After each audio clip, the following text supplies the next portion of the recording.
ஆமா, நீங்க என்ன இந்த ரீஅனிமேஷன் ஜூட்ஸுவோட சூத்தையே நான் கேக்குற உதவியை நீ செஞ்சு கொடுத்தா போதும்.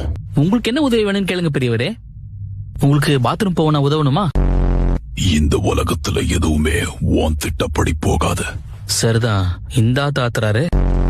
இங்க பாரு, இதுதான் இயற்கை. இவர்கிட்ட லேசா பேச்சு கொடுத்ததுக்கே இன்னைக்கு பூரா பேசி இம்சை பண்ணுவாரு போல இருக்கே.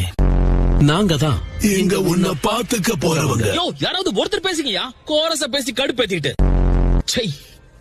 அவர் காவலுக்குன்னு விட்டுட்டு போன பொம்மைங்க ரெண்டும் சேர்ந்து இங்க இந்த கத்து கத்திக்கிட்டு இருக்கு. இவரு எப்படி அங்க நிம்மதியா தூங்கிட்டு இருக்காருன்னு தெரியலையே.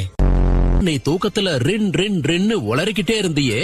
உனக்கு அடிபடுறதுக்கு முன்னாடி துணி துவைக்கிற பவுடர் வித்துட்டு இருந்தியா என்ன? தம்பி, எங்களுக்கு ஒரு சந்தேகம் இருக்கு, கேக்கட்டுமா? கேளியா. வயத்தை கலக்கிறப்ப உனக்கு எப்படி இருக்கும்னு சொல்ல முடியுமா பிளீஸ்? ஏயா கக்காஷி பத்தி கேப்பீங்கன்னு பார்த்தா கக்கா போறது எப்படின்னு கேக்குறீங்களா? உங்க ரெண்டு பேருக்கு வெக்கமா இல்லையான்னு கேக்குறேன். முக்கியமா இந்த சுருள் மண்டையா இருக்கானே, இவனுக்கெல்லாம் கக்கா போக வழியே கிடையாது. இருந்தாலும்